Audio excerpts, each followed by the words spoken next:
Ellie Turner thought her high school was the safest place in Silver Ridge until the afternoon her screams split the frozen air. 3 bullies dragged her old shepherd across the snow, laughing as they threatened her. "Tell your mom to sell the land, or this dog walks on 2 legs next time." Desperate and helpless, Ellie begged them to stop, and then a voice thundered behind her, "Stop!" In less than a minute, the 3 boys were face down in the snow, taken down by Navy SEAL Nathan Cole, a soldier home on leave who never expected his quiet vacation to turn into a fight for justice. Before we begin, tell us where you're watching from, and please support the channel by subscribing. Now, let's begin the story. The afternoon sky over Silver Ridge hung heavy with snow, the kind that muffled the world into a white silence. The town, nestled between the pines and granite cliffs of the Colorado Highlands, seemed frozen in time. Each roof sagged beneath a thick quilt of frost, and the air carried the sharp tang of wood smoke from distant chimneys. Into this frozen stillness walked Nathan Cole, a man whose presence felt carved from the same cold that shaped the mountains. Nathan was in his late 30s, tall and broad-shouldered, the kind of man whose silence spoke louder than anger. His jaw was square and strong, shadowed with the beginnings of a beard that he hadn't bothered to shave since leaving the Navy SEALs 3 weeks earlier. Years of combat had left faint scars along his cheek and a subtle stiffness in his right knee, reminders of a life lived under fire. His eyes, however, were his most striking feature. A pale storm gray, steady, yet haunted. They were eyes that had seen men fall and promises break. He had returned to Silver Ridge on leave, hoping for quiet, a kind of peace that war had stripped from him long ago. Yet, as he passed the old high school where he once played football under the same pale winter sky, the silence shattered. A scream high, sharp, desperate, sliced through the snow like a blade. It came from somewhere behind the gymnasium, where the chain-link fence sagged beneath the weight of frost. Nathan froze, instincts awakening with military precision. His breath formed clouds in the cold air. Then, without hesitation, he sprinted across the street, his boots crunching deep into the snow. Behind the school, chaos unfolded. 3 teenage boys were dragging a large, old German shepherd across the ice, tying a rope from the dog's collar to the back of a mountain bike. The dog's paws skidded helplessly, claws scraping at the frozen ground, yelping in pain. The boys laughed, a cruel, breathless laughter that carried no warmth. Not far away, a young girl, Ellie Turner, no more than 16, was on her knees in the snow. Her brown hair spilled loose around her shoulders, tangled with frost. One boy held her by the wrists. Another had shoved her face toward the ice. Her coat was torn, and a faint bruise colored her cheek. She wasn't crying. She was too terrified for that. Her eyes, wide and glistening blue like cracked glass, stared blankly ahead, frozen in disbelief. The leader of the pack, Brett Lawson, stood a few feet away, his red parka unzipped to show a designer sweatshirt underneath. He was 16, tall for his age, with copper hair that gleamed in the dying light. His face had the sharp angles of wealth, soft, untested, and smug. Everyone in Silver Ridge knew that look. His father, Mayor William Lawson, had built his career on charm and control. Brett had inherited both, and the arrogance of a boy who believed he was untouchable. "Pull harder!" Brett shouted, his breath clouding. In laughter, "Let's see if the old mutt can run." Nathan's voice thundered across the snow. "Enough!" The boys froze. For a second, no one moved. Then Brett turned, startled, his smirk faltering as he saw the man advancing toward them. Nathan's boots hit the ground with purpose, his body low, shoulders squared. His hand went to his jacket, where the faint outline of a sidearm holster pressed against the fabric habit more than threat. "Who the hell are you?" Brett demanded, voice cracking slightly. Nathan didn't answer. His gaze shifted to the dog, a German shepherd, old but proud, its muzzle frosted with gray. The animal was bleeding slightly from a torn paw, yet it lifted its head with a growl that trembled between pain and loyalty. Nathan recognized that look instantly. the look of a soldier who'd taken too many hits and still refused to yield. "Let him go," Nathan said quietly, voice cutting sharper than the wind. One of the boys, smaller, nervous, obeyed first, fumbling with the rope. The other two hesitated until Nathan took another step forward. The authority in his tone wasn't learned. It was born from the battlefield. Within seconds, the rope slipped free, and the shepherd stumbled backward, panting. Nathan moved to the dog's side, checking its paw. "Easy, boy," he murmured. "You're all right now." The dog's amber eyes lifted to meet his, and something flickered there. Gratitude, maybe recognition. Later, Nathan would learn the dog's name was Atlas, a retired K9 who had once served with Ellie's late father. But at that moment, all Nathan saw was a creature that refused to die quietly. Brett, regaining his voice, sneered. "You don't know who you're talking to, old man. My dad runs this town." Nathan rose slowly, towering over him. "Then maybe he should have taught you how to act like a man." Brett's cheeks flushed red. He lunged forward with a shove, a mistake, born of ego. In a single motion, Nathan sidestepped, caught his wrist, and twisted. The boy cried out, dropping to his knees. The other two tried to rush him, but years of close-quarter combat had made Nathan's movements fluid, precise, efficient. One elbow to the ribs, one shoulder throw within moments. All three boys were on the ground, groaning. Ellie scrambled backward, clutching her torn coat. Nathan crouched beside her, his tone gentler now. "You're safe," he said. "It's over." Her lips trembled. They hurt Atlas." "I know," he said softly. "He'll be okay." For a moment, Nathan thought she might collapse. He caught her just as her knees gave way, lifting her easily into his arms. She was lighter than she looked, fragile from fear and cold. As he carried her toward the road, Atlas limped after them, leaving a trail of crimson on the snow. By the time Nathan reached his truck, the last light of day had faded. The world was shades of all silver and gray, the town distant beneath the ridge. He placed Ellie gently on the back seat, wrapping a thermal blanket around her.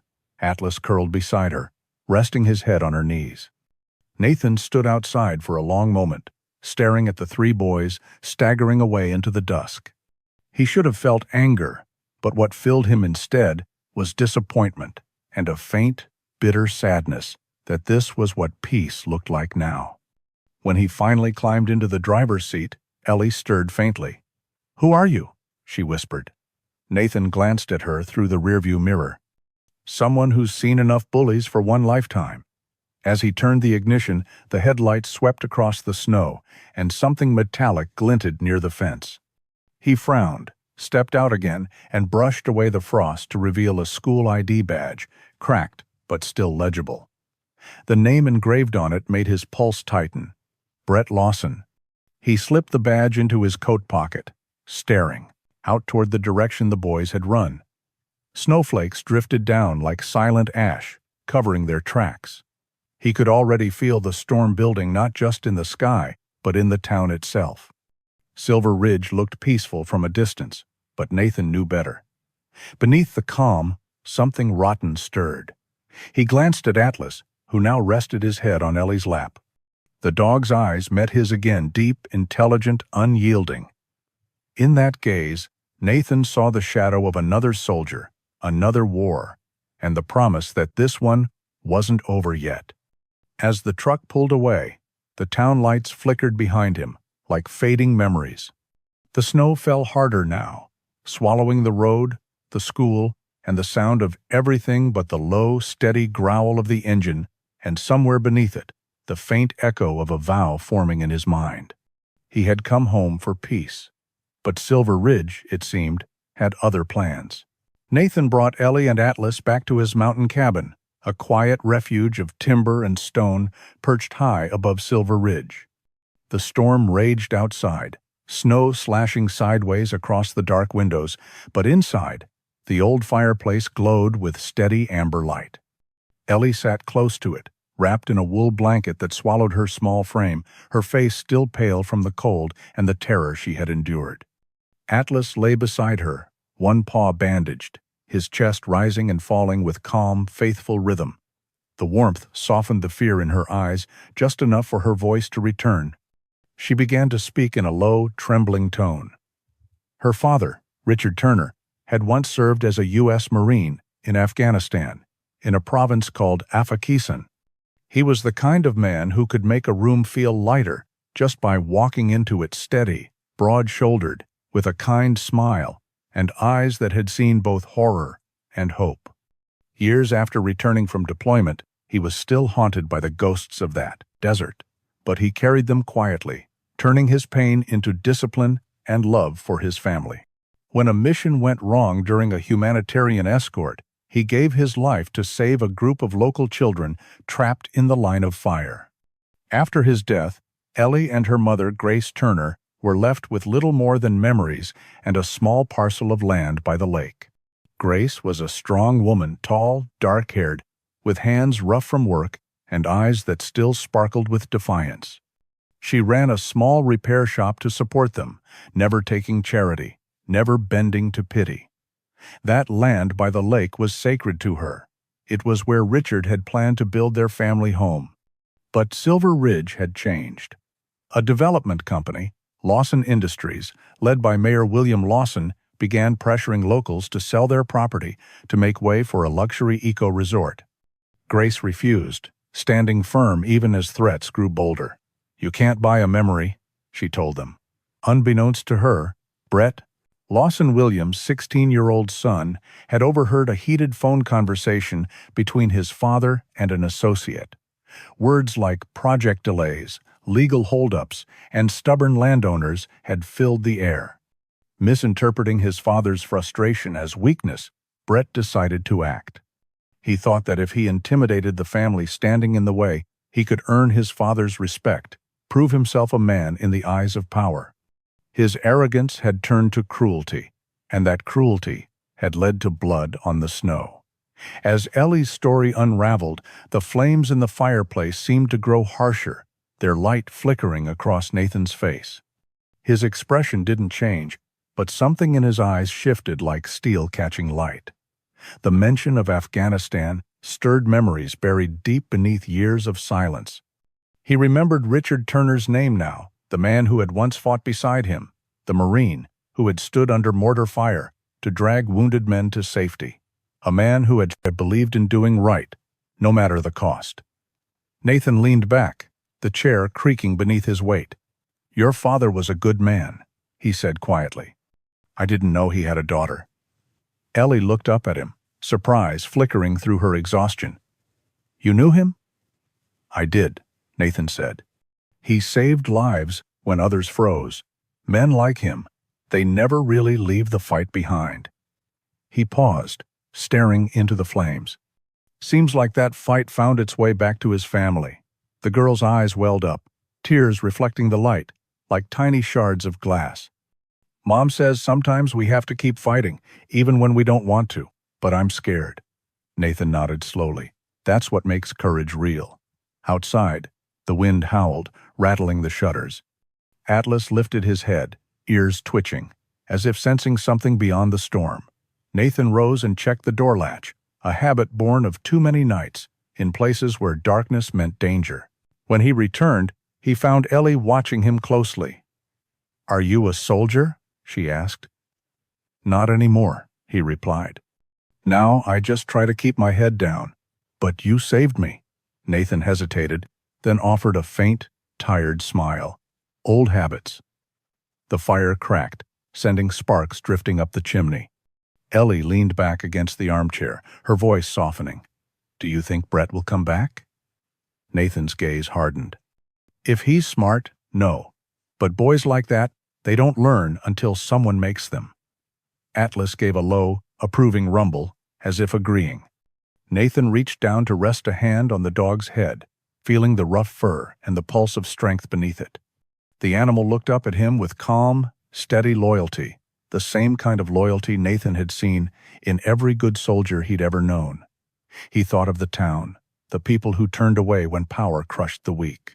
He thought of the mayor smiling through every public speech, promising growth and prosperity, while his men quietly carved up the land beneath their feet.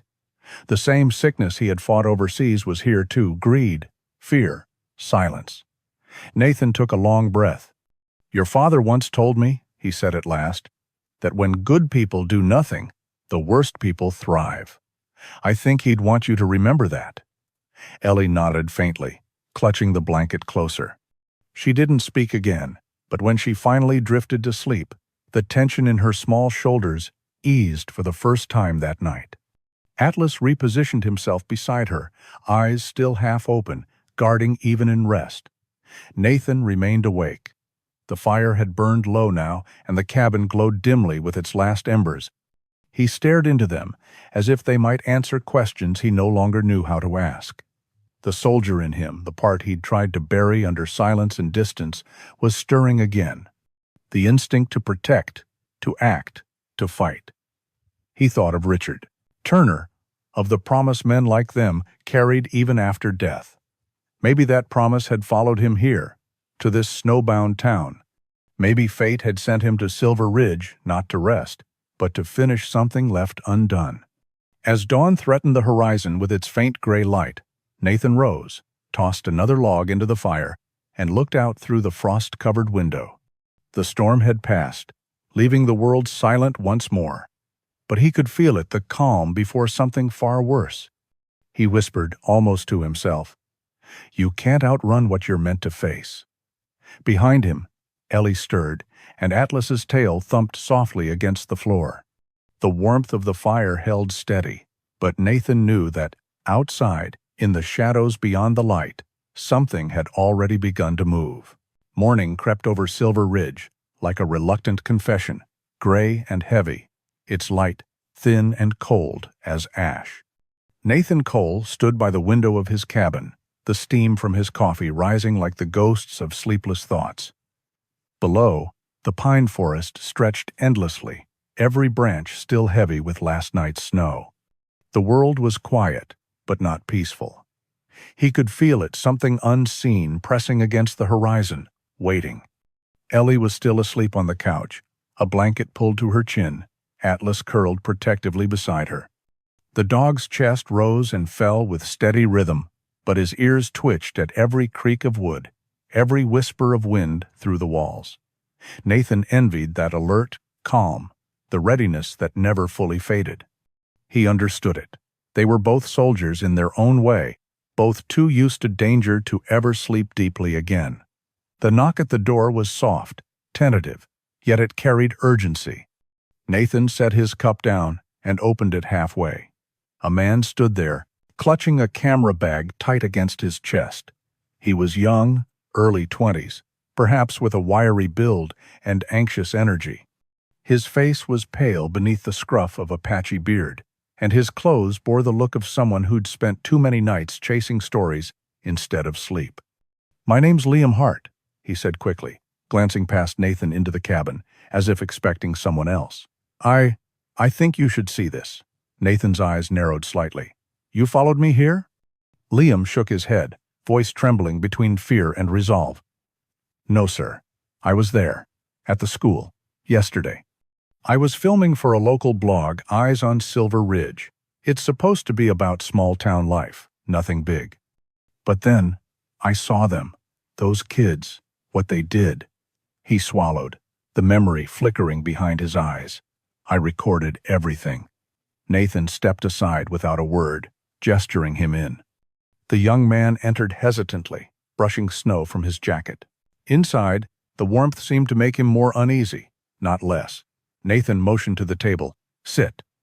As Liam unpacked his camera, Ellie stirred awake, blinking at the stranger. Atlas rose instantly, standing between them with a low rumble of suspicion. Nathan put a calming hand on the dog's neck. "Easy, boy. It's okay," Ellie said softly, her voice still hoarse. He saw it too?" Liam nodded, his hands fumbling with the laptop. "I didn't want trouble, I swear.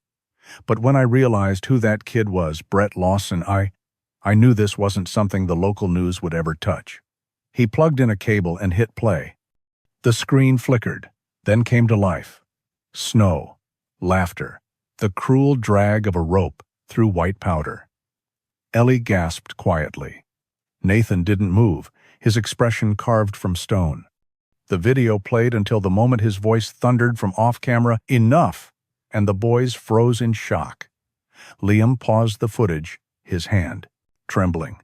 "That's all of it," he said. "I made copies. But people in this town, they don't cross the Lawsons. I can't publish it. Not and keep my job, or maybe even my skin." Nathan studied him for a long moment. "You did the right thing, bringing it here." Liam's lips pressed into a thin line. "Then do something with it. Because if you don't, they'll bury it like they bury everything else." He packed his camera back up, stood abruptly, and left before Nathan could answer. His boot prints vanished quickly in the snow. Nathan shut the door, exhaling through his nose. "Everything's connected," he muttered. By afternoon, Ellie was helping Atlas limp around the cabin when Nathan pulled on his coat. "I have to make a call," he said. "Someone I trust." She looked up at him, worry flickering in her expression. "You're not leaving us, are you?" He shook his head. "Not for long." The snow had stopped by the time he reached the Sauve town limits, the streets glistening like silver veins beneath the weak sun. He parked near the police station, a squat concrete building painted in the same dull beige as authority everywhere. Inside, the scent of burnt coffee and old paperwork filled the air. Behind the reception desk sat Shara Hensley, a woman in her mid-30s, with sharp cheekbones, brown skin, and dark curls pulled back in a tight ponytail. Her uniform fit her like armor, precise, no nonsense. Her eyes lifted when she saw him, and for a moment, something softer crossed her face. Well, she said, standing. "Nathan Cole, I heard you were back in town. Thought the mountains had swallowed you." "They almost did," Nathan replied. Shara had once been a rookie officer when Nathan was still active duty, assigned to help coordinate disaster responses in Colorado. She'd been fearless, then still was. But now there was a weariness behind her sharp wit, the kind that came from spending too long fighting battles no one else cared about. He slid a flash drive across the counter. A video. 3 kids, one of them Lawson's son, assault and animal cruelty. "It needs to be on record." She frowned, glancing at the drive but not touching it. "You sure you want to do this here? You know who signs my paychecks, right?" "I know," Nathan said. "That's why I came to you." Shara sighed, then picked up the drive and slipped it into her jacket. "All right, I'll see what I can dig up. But Nate, you should know, Lawson's not just playing mayor. He's tied up with half the construction contracts in this county and something deeper." "What kind of something?" She hesitated, lowering her voice. "There's been shipments moving through the quarry north of town. Supposedly gravel and limestone for the resort project, but the weight logs don't match. Too heavy, too frequent. I think it's ore rare metals. They're mining without permits." Nathan's jaw tightened. "And Harlow?" Her expression darkened. "Our dear chief of police turns a blind eye, gets campaign donations for his silence." She gave a small, bitter laugh. "That's the kind of justice we sell around here." Nathan leaned closer. "Then maybe it's time to change the price." For a moment, Shara met his gaze, and something like the ghost of old trust flickered between them. She nodded slightly.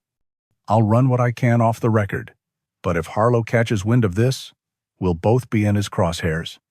"Wouldn't be the first time I've been shot at," Nathan said. "Yeah," she murmured. "But this time, you won't see the bullets coming." When he returned to the cabin that night, the wind had picked up again, whispering through the trees. Inside, Ellie was asleep with a book on her lap. Atlas watched him from beside the fire, tail flicking once in quiet acknowledgement. Nathan hung up his coat and sat heavily in the chair, opposite the flames. The USB from Liam rested on the table beside him, gleaming faintly in the light. Evidence, yes, but also a spark.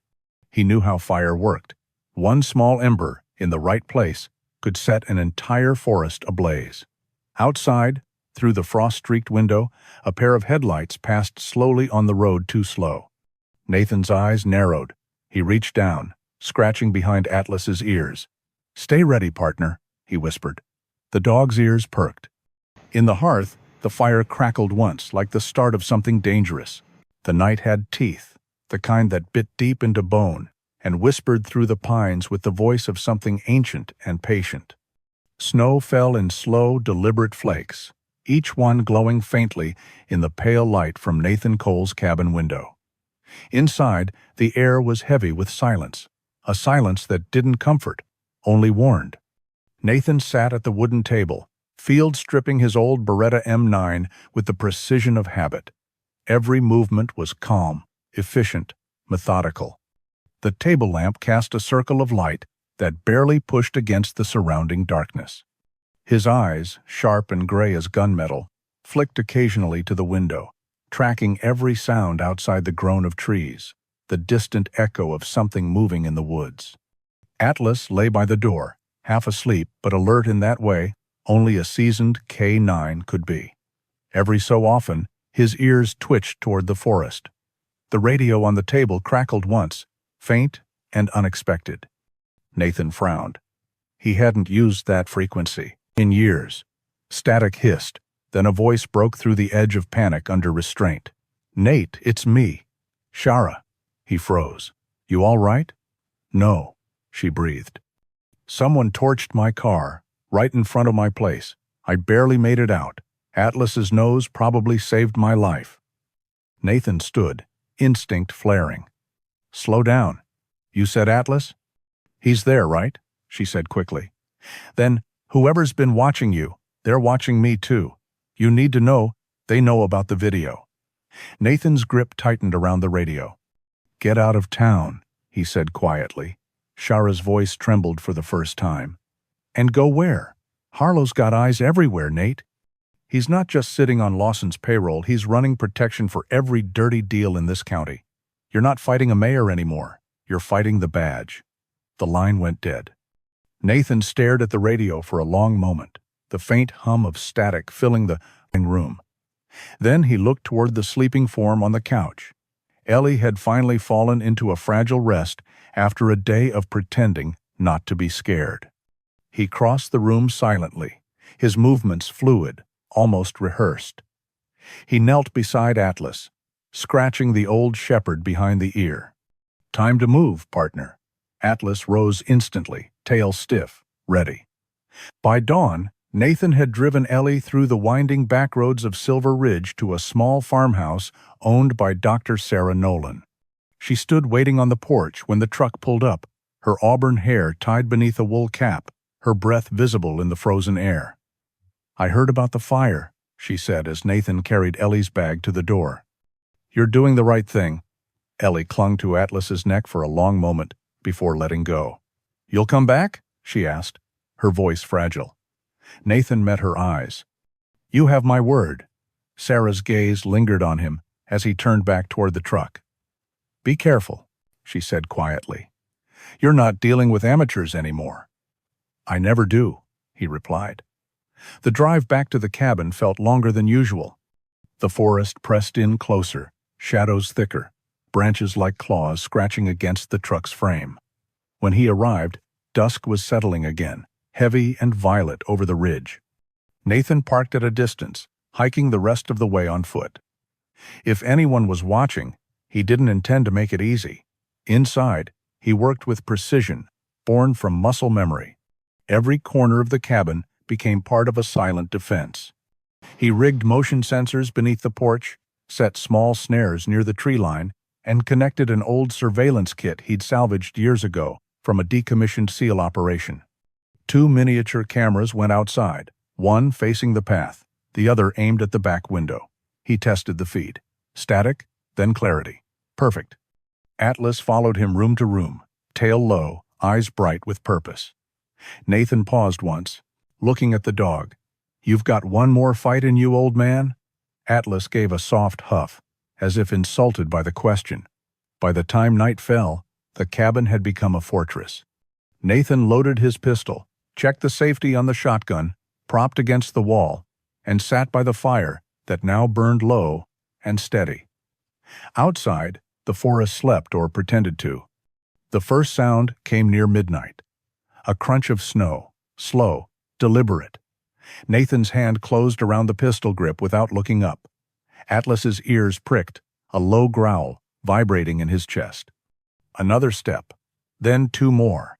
Nathan reached for the remote, linked to his exterior camera.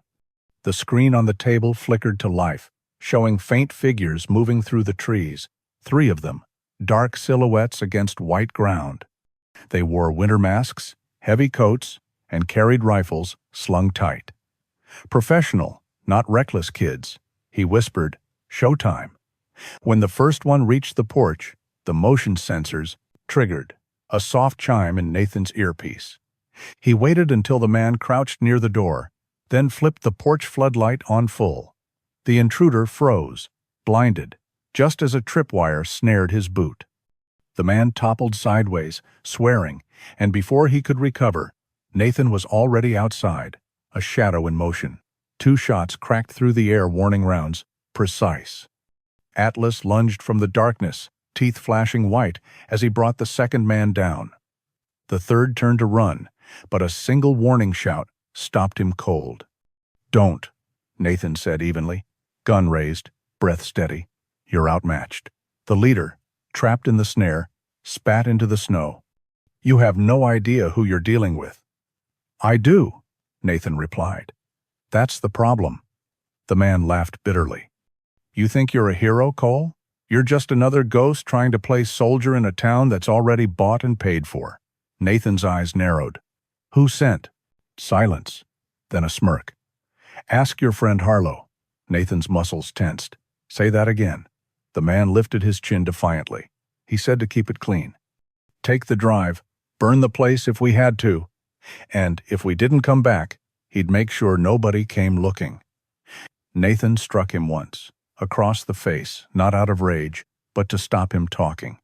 The others lay subdued in the snow, one groaning, one silent. He cuffed them with zip ties and began searching their pockets. When his fingers brushed metal, he stopped. A small rectangular badge lay inside the leader's jacket, worn but unmistakable police issue. The front bore the Silver Ridge insignia, but the back carried something stranger, an engraving of a hawk, clutching scales, a private mark Nathan recognized from Harlow's service pins years ago. He turned it over slowly, the reflection of firelight glinting off its edge. "So it's true," he murmured. Atlas whined softly beside him, snow clinging to his fur. Nathan looked up, scanning the horizon. The forest was silent again, but he knew silence was only temporary. He gathered the intruder's weapons, dumped them into a pile near the porch, and called Shara through the encrypted line she'd set up for him. She answered on the first ring. "Nate? It's done," he said. 3 men, trained, armed. They wanted the video. "Who sent them?" He hesitated, eyes on the badge. "Your boss." A sharp inhale. Then, silence. "Nate," she said finally, voice unsteady. "You can't take him head on. Not yet. Harlow owns the sheriff's department, the news, half the council. Then I'll start with what he doesn't own," Nathan interrupted. "The truth." He hung up before she could respond. Inside, the fire had burned down to embers.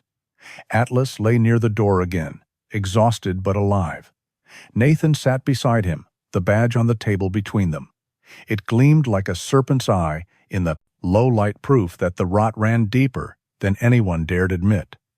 For the first time, Nathan felt the line blur between soldier and fugitive. He had fought wars for his country. Now, he was fighting one within it. And this time, the enemy wore a uniform.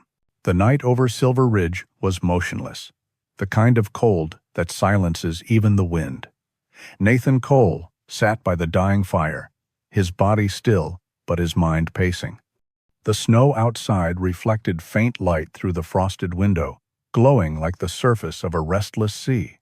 Atlas lay beside the door, head on his paws, one ear tilted toward the faintest noise beyond the walls. For days, the cabin had been both fortress and prison, a waiting place between action and revelation.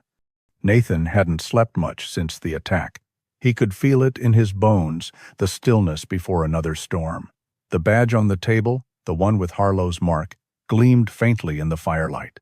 Every time he looked at it, it reminded him that corruption didn't always wear a mask. Sometimes it wore a uniform. It was near midnight when headlights appeared through the trees, flashing twice before going dark. Nathan rose instantly, hand hovering over his sidearm. Atlas stood with him, muscles tensed. But something about the rhythm measured, almost pleading, made him pause. He opened the door a crack, cold air slicing through the cabin's warmth. A tall woman stood in the snow, wrapped in a long, dark coat.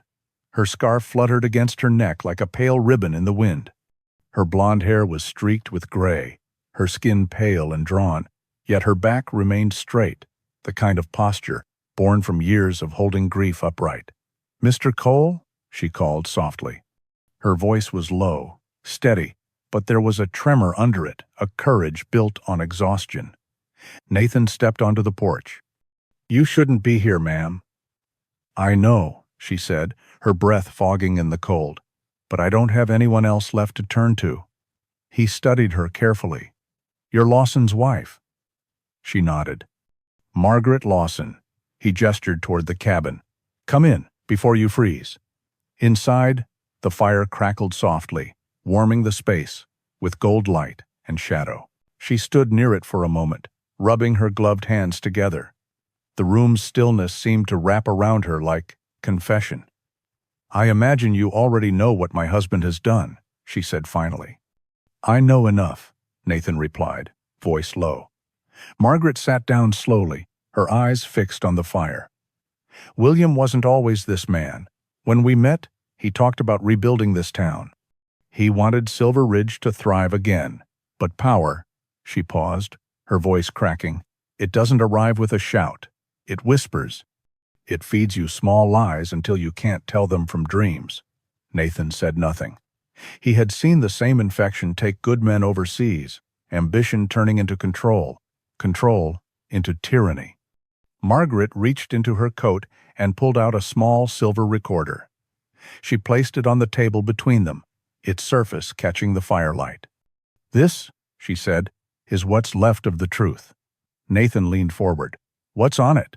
Conversations between William and Chief Harlow. They were planning payoffs, silencing witnesses, moving illegal shipments. Harlow mentioned a federal inspector getting too close. And then, he said something that still keeps me awake. Her voice fell to a whisper. He said, "We'll bury them like we buried the last one." Nathan's jaw tightened. "How did you get this?" She gave a sad smile. "He forgot to lock his study. He records his meetings for documentation, as he calls it. I think deep down, he wants to be caught.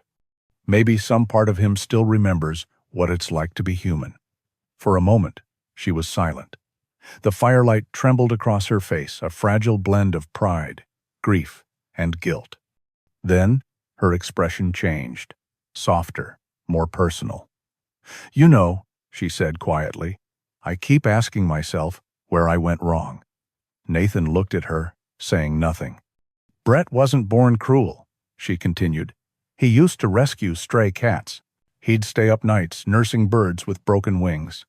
He had his father's charm, but none of his cruelty then. But as he grew older, he saw how William's anger made men obey, how his smile could buy forgiveness. And she exhaled, her breath shaking. "I let it happen. I told myself it wasn't my place to interfere, that boys needed their fathers. But silence is a mother's sharpest sin.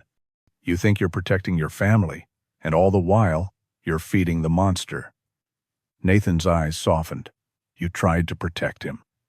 "I hid behind that word for too long," she said bitterly. "Protect? No. I enabled him. I stood by while William taught him that cruelty was strength. Now a girl is broken, and my son is beyond saving." She looked up at Nathan, tears finally spilling. "A mother's silence can build a monster, just as surely as a father's greed." The room fell still. Even the fire seemed to hold its breath. Nathan looked away, his face carved with the quiet understanding of someone who had seen innocence lost not only in children, but in whole nations. "You came here for more than confession," he said gently. Margaret nodded and pushed the recorder toward him. "Take it. Give it to someone who still believes in justice." "I can't go to the police. Harlow owns them all." "I know who can," Nathan said. She studied him for a moment, as though weighing the man against the rumors she'd heard. "They say you're dangerous," she said softly. "Only when cornered." A faint smile ghosted across her lips. "Then, Silver Ridge needs men like you." Atlas moved closer to her, resting his chin on her knee. She reached down, stroking his head gently. "He's loyal," she whispered. "He's the last of a dying breed," Nathan said. "A soldier who doesn't know surrender." Margaret looked into the fire, her expression fragile but resolute. "I can't save my husband," she said. "I can't undo what he's done. But maybe I can save the place we once loved." Nathan stood, sliding the recorder into his jacket. "You'll need to disappear for a while. They'll come looking." "I've lived in shadows for years," she said softly. "I know how to survive there." "Where will you go?" "Nowhere anyone would think to look. I still have friends, people who remember who William used to be. They'll help." She paused, her eyes finding his. "Promise me something, Mr. Cole. If you bring this town justice, don't forget Mercy." He nodded once. "I'll try." Outside, the snow began again, gentle but relentless. Margaret rose, wrapped her scarf tighter, and moved toward the door. At the threshold, she turned back. "You remind me of the man William was before all this," she said quietly. "The same silence, the same fire. Don't let it consume you too." Then, she was gone, disappearing into the Self Blizzard's veil. The faint hum of her car faded down the ridge until only the wind remained. Nathan stood there for a long time, the recorder cold in his hand. When he pressed play, static filled the air, followed by two voices. "Harlow, if the inspector talks, we're finished." Lawson, "Then make sure he doesn't." Harlow, "And the evidence?" Lawson, "Destroy it. No one touches the Turner file." The tape ended. The fire snapped sharply, throwing sparks like shrapnel into the air. Nathan stared into it, the decision already forming in his mind. He walked to the radio and keyed the encrypted channel. "Shara," he said, voice low. Static, then her voice. "Nate? What now?" "I've got what we need. A full recording, bribes, cover-ups, the Turner case, everything. Get it to the Bureau." Shara's tone shifted instantly. "You serious?"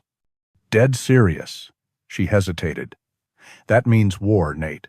Once we send this, there's no turning back." "There never was," he replied. He set the radio down, staring into the flames as they began to die. Atlas settled beside him, his warmth a reminder that loyalty could still exist in a world built on betrayal. Outside, the snow swallowed the last traces of Margaret Lawson's footsteps. And somewhere beyond the trees, in a mansion built on silence and sin, a man named William Lawson was about to wake to the sound of his own empire cracking. Nathan leaned back, eyes steady on the fire. "You can't save a man like that," he murmured. "But maybe you can save the town he poisoned." The storm rolled in before dawn, thick snow swallowing the mountains of Silver Ridge until the world became a single, unbroken white. The kind of cold that killed sound, that made even time feel brittle. Nathan Cole drove through it alone, the engine of his old truck groaning against the wind. The roads had vanished under the storm, only instinct guided him now. Beside him, Atlas sat rigid, head low, eyes glowing faintly amber in the dark. The old shepherd sensed what was coming. Nathan's fingers clenched around the steering wheel. He had been through ambushes, deserts, and cities on fire, but this night carried a different kind of dread, the quiet dread that comes when the enemy has taken something that isn't replaceable. Ellie, the girl who had lost her father to war, her peace to cruelty, and now her safety to men who called themselves powerful. When Shara's voice came through the radio, it was cracked by static and fear. "Nate, they have her." Lawson's men grabbed Ellie outside Nolan's place. "They're demanding the drive." "I figured," Nathan said, voice steady, though his heart thudded hard enough to hurt. They want a trade, Shara continued, east of town. The old Miller warehouse. Nathan's jaw tightened. The Miller warehouse, he knew it. A derelict husk of rusted metal and broken glass on the edge of the industrial zone. He'd trained there once during a police exercise years ago. It was the perfect place for a trap. Don't come alone, Shara warned. I already am. He cut the radio off before she could argue. The warehouse loomed out of the blizzard like the skeleton of something long dead. Its walls were streaked with rust, the roof sagging under decades of neglect. Inside, a single light swung from a wire, its weak glow flickering over the cracked concrete floor. Nathan moved through the shadows, the snow melting in streaks down his jacket. Every step was careful, deliberate, his breathing controlled. Atlas stayed low beside him, his paws silent on the wet ground. Then he saw her. Ellie. She was bound to a chair near the center of the room, her face pale and streaked with tears, a strip of tape over her mouth. Behind her stood a man in a black coat, tall and broad-shouldered, his gloved hand resting on her shoulder. Two others flanked him, one with a shotgun, the other with a crowbar. And standing a few paces away, his expensive coat dusted with snow, was William Lawson himself. Even from across the room, he looked smaller than the man Margaret had described. The swagger and polished confidence were gone, replaced by something brittle. His hair, slicked back and flecked with gray, clung to his forehead with sweat. His skin had that pale, hollow sheen of a man who'd lived too long in lies and luxury. "Nathan Cole," Lawson said, his voice tight, brittle as cracked glass. "You've made this harder than it needed to be." Nathan took one slow step forward. "Where's Harlow?" Lawson's lips twitched. "Cleaning up what's left of my mess, I assume. But that's none of your concern. You have something that belongs to me." "I don't think the truth belongs to you," Nathan said. Lawson's eyes darkened. "I could end this right now. One word, and that girl dies. You understand me?" Nathan said nothing. He could feel Atlas's muscles tensing beside him, waiting for a signal. The flickering light made shadows crawl across the walls, long and jagged, like ghosts of past violence. Lawson gestured impatiently. "The drive, Mr. Cole. Slide it over." Nathan reached into his coat, pulling out a small metal flash drive. His movements were deliberate, slow. He placed it on the ground, nudged it forward with his boot. It slid across the floor, stopping at Lawson's feet. Lawson crouched slightly, eyes fixed on Nathan, then gestured for one of his men to retrieve it. The man with the shotgun stepped forward, lowering his big weapon for just a second, just long enough. Atlas moved first. The shepherd erupted from the dark with a growl that cut through the storm outside. He hit the gunman like a thunderclap, knocking him backward, jaws locking onto the man's wrist. The shotgun went off wildly, the blast tearing through empty air. Ellie screamed beneath the tape. Nathan was already moving.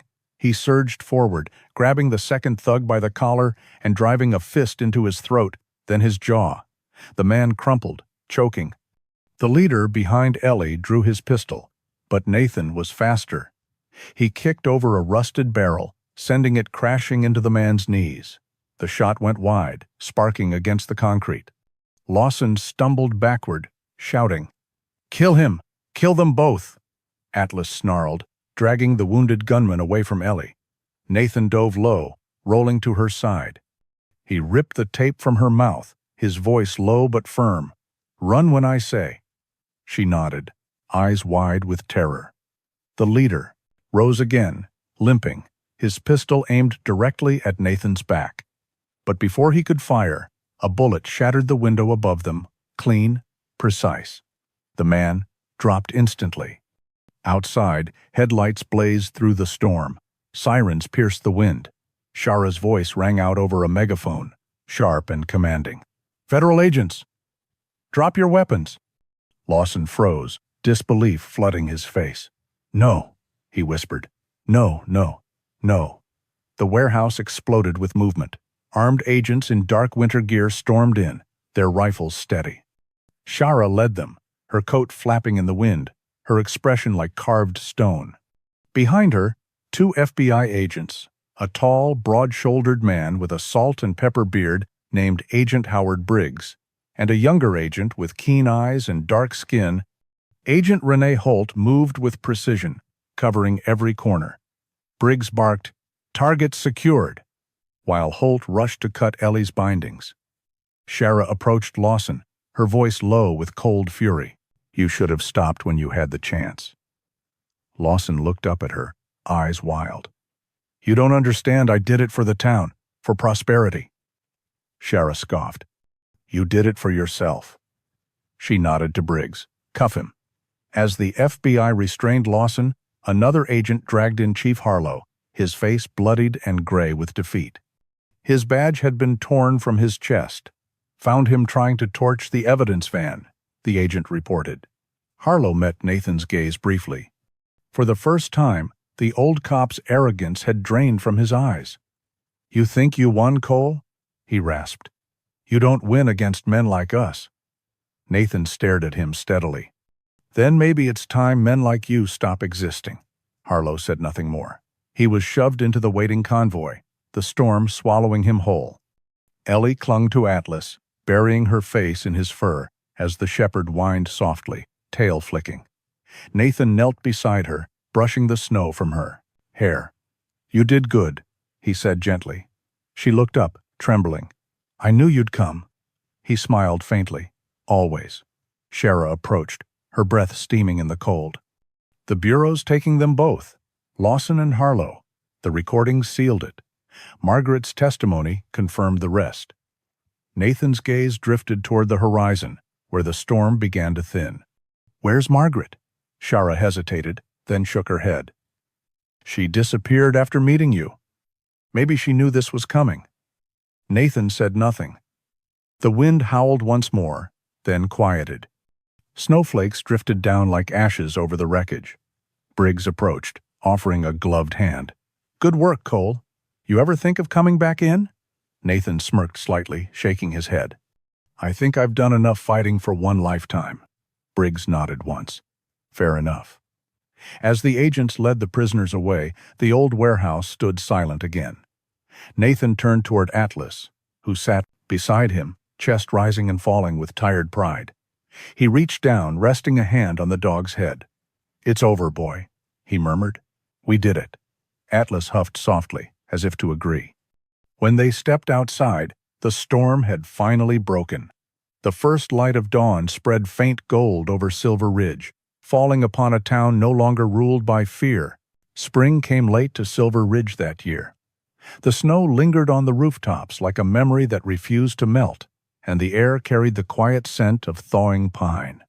The courthouse stood in the center of town, an old brick building, scarred by time yet somehow dignified in its endurance. On that morning, its steps were crowded, with townsfolk wrapped in scarves and heavy coats, their breath visible in the pale light. For the first time in years, Silver Ridge gathered not out of fear, but to witness justice.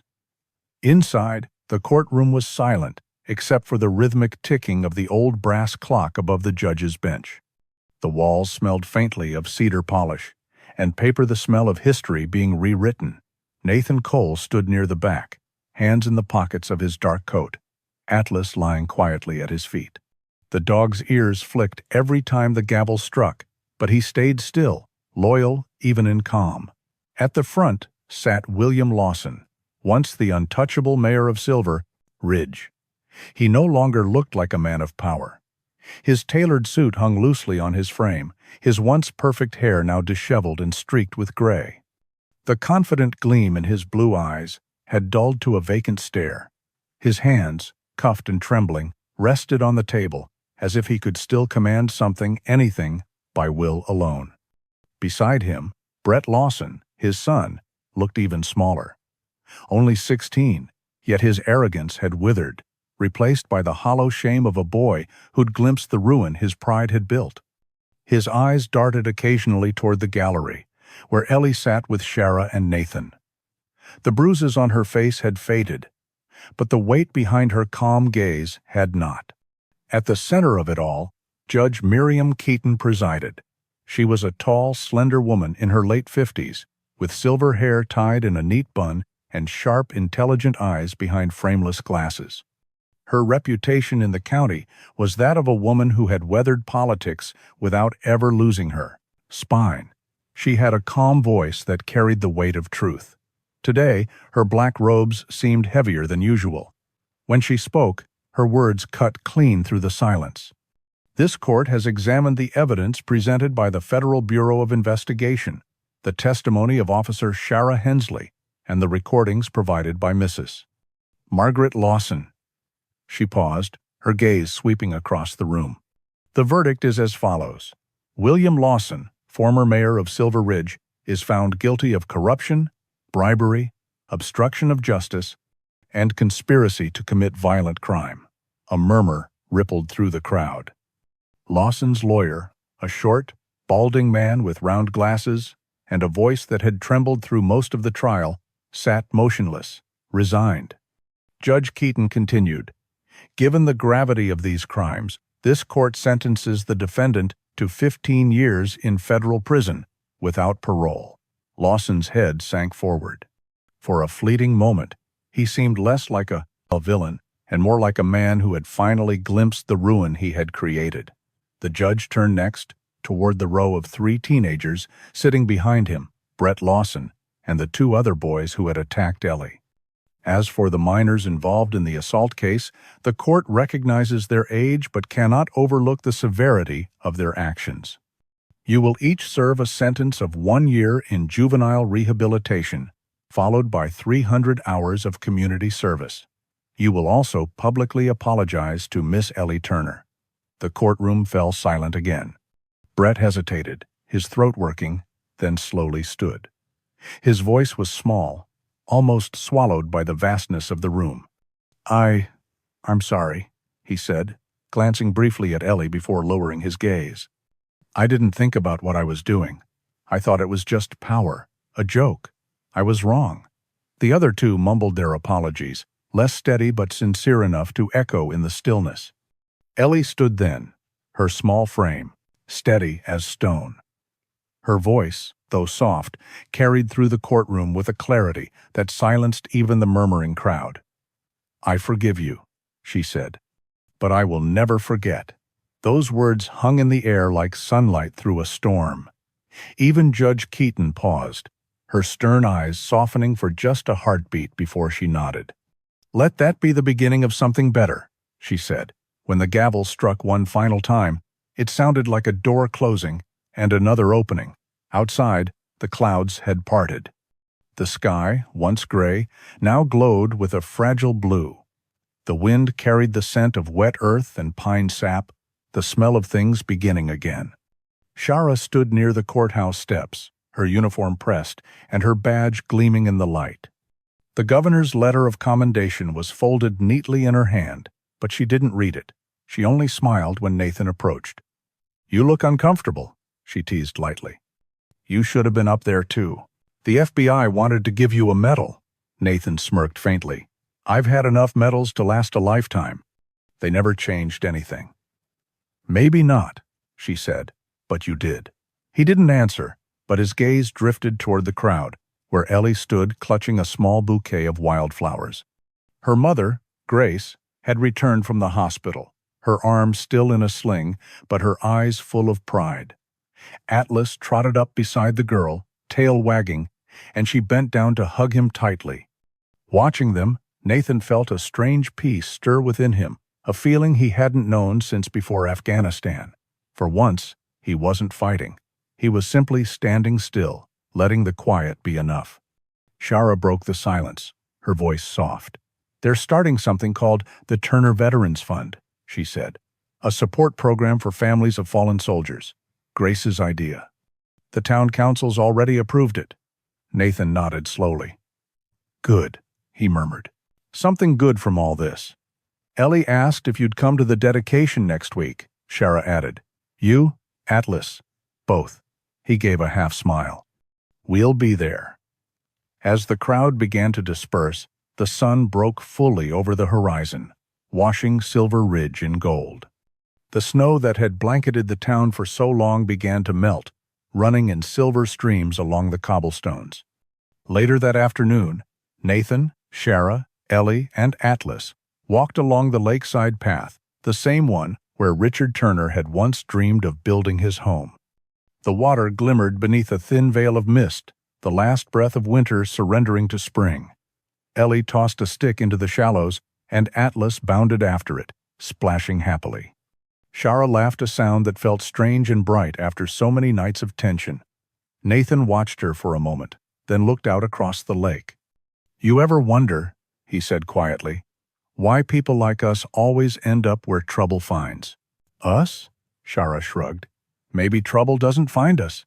Maybe we're just the ones who don't walk away." He smiled faintly. "Maybe." Ellie ran ahead, her boots crunching over the melting snow, her laughter echoing against the mountains. For the first time, Nathan realized how quiet the world had become. No gunfire, no sirens, just wind, water, and the rhythm of footsteps. As the sun dipped lower, they stopped near the pier. The lake stretched out before them, smooth and endless, reflecting the colors of the sky. Nathan stood beside Shara, Atlas sitting between them, and Ellie leaning against the railing. Their shadows stretched long across the thawing ground, merging with the light that spilled from the rising sun. For the first time in a long while, Silver Ridge felt alive. Nathan breathed deeply, the air crisp and clean. "Maybe this town's worth staying for," he said quietly. Shara smiled. "Then stay." He didn't answer, but his silence said enough. Behind them, the courthouse bell tolled once, its sound soft and certain, a promise that, after the long winter, justice had finally come home. Sometimes miracles do not arrive with thunder or light from the heavens. They come quietly, through ordinary people who choose to stand for what is right when no one else will. In the story of Silver Ridge, justice was not a gift. It was a choice made by hearts that refused to give up on faith, courage, and love. And maybe that is how God works in our world, not through grand displays, but through the kindness we show, the truth we defend, and the compassion that still beats in weary hearts. If this story touched your spirit, share it with someone who still believes in goodness. Leave a comment with your thoughts, subscribe to the channel, and let us keep spreading these stories of hope together. May God bless you and your loved ones, guide your path, and remind you that even in the darkest winters, His light still finds its way home.